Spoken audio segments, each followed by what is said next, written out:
সীমান্তে শান্তি ফেরানোই প্রাথমিক লক্ষ্য, নয়তো স্বাভাবিক হবে না ভারত ও চীনের সম্পর্ক। টানা 5 বছর পর সীমান্তের সমস্যা কাটাতে আলোচনায় বসল ভারত চীন। পশ্চিম, মধ্য এবং পূর্ব ভারত এবং চীনের প্রকৃত নিয়ন্ত্রণ রেখার এই 3টি সেক্টরকে পৃথকভাবে আলোচনার টেবিলে নিয়ে এসে এক এক করে জট ছাড়াতে আগ্রহী বেজিং। ভারত চায় একসঙ্গে গোটা সীমান্ত নিয়েই আলোচনা এবং সমাধান সূত্র তৈরি করা হোক, তাতে করে ভারতেরই ফায়দা। বুধবার সকালে এই ইস্যুতেই আলোচনার পাশাপাশি চীনের বিদেশমন্ত্রীর সঙ্গে একাধিক বিষয়ে দ্বিপাক্ষিক আলোচনা হয় অজিত দোভালের। বিদেশ মন্ত্রকের একটি সূত্রে জানা গিয়েছে, বৈদেশিক নীতি সংক্রান্ত বিষয় উঠে এসছে।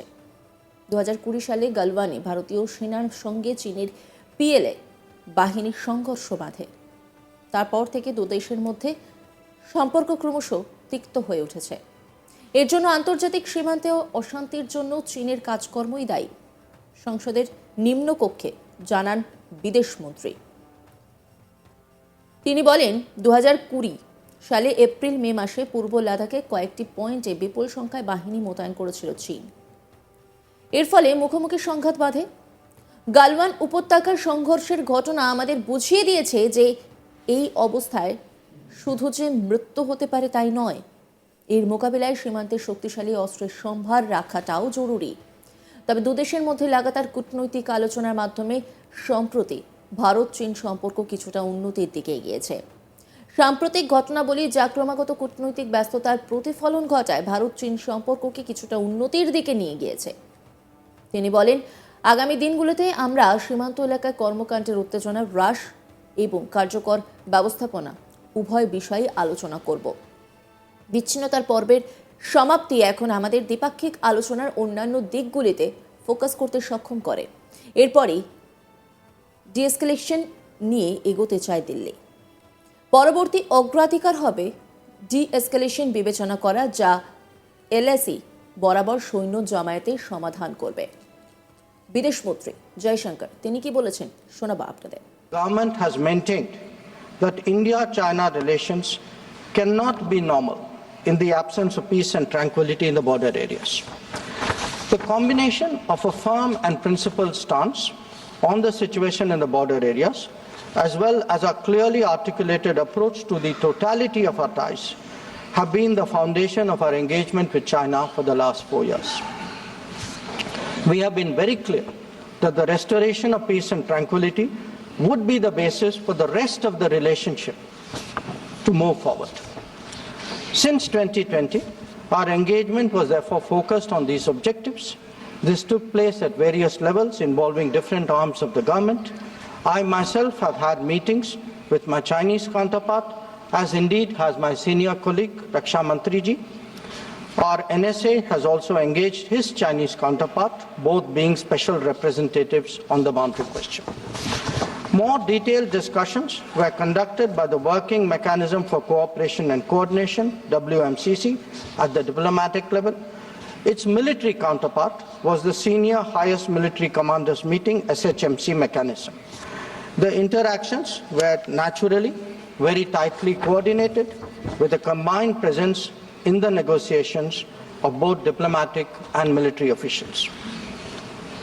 Since June 2020, 17 meetings of the WMCC and 21 rounds of SHMC have taken place. So, in this background, I would like, sir, to inform the House today about the agreement reached on 21 October 2024 regarding Tepsang and Demchok. The twin considerations of an unstable local situation and an impacted bilateral relationship were clearly the drivers for these recent endeavors.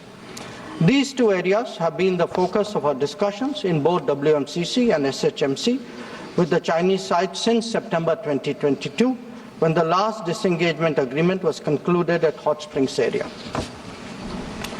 In the lead up to the October 21 agreement, I had discussed both the specific disengagement issue as well as the larger relationship with my Chinese counterpart in Astana on 4 July and Vientiane on 25 July. Our national security advisors, ours and the Chinese, met in St. Petersburg on 12 September, and the problem in these two areas pertain primarily to obstructions of our long-standing patrolling activity. In Demchok, there was also the question of access by our nomadic population to traditional grazing grounds, as well to sites of significance to the local people.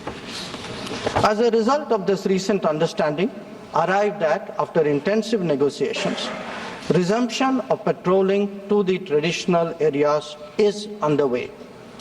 It was initially tested by sending out patrols for verification of disengagement on the ground and is being followed up by regular activities as per the agreed understanding. Following the October 21 understanding, Prime Minister and President Xi Jinping had a meeting on the sidelines of the BRICS summit in Kazan on October 23.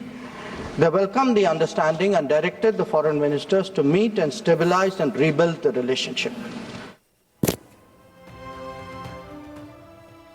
এলওসির সংঘাত মেটাতে চীনের সঙ্গে দ্বিপাক্ষিক সমঝোতাকে welcome করেছিলেন প্রধানমন্ত্রী নরেন্দ্র মোদী, আর ভারতের এই সিদ্ধান্তকে স্বাগত জানিয়েছে চীন। তারপরে প্রধানমন্ত্রী নরেন্দ্র মোদী ঠিক কি বলেছিলেন শোনাবো আপনাদের। एक्सेलेंसी, आपसे मिलकर खुशी है और जैसा आपने कहा 5 साल के बाद हमारी ये फॉर्मल मीटिंग हो रही है।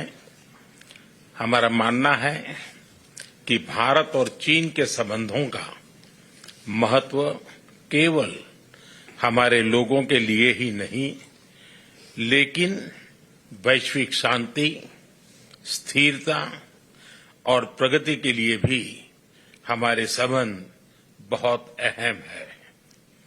एक्सेलेंसी, सीमा पार पिछले 4 वर्षों में उत्पन्न हुए मुद्दों पर बनी सहमति का हम स्वागत करते हैं।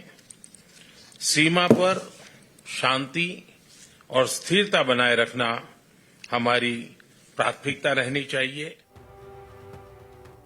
অন্যদিকে চীনের রাষ্ট্রপতি জিনপিং ঠিক কি বলেছিলেন শোনাবো আপনাদের।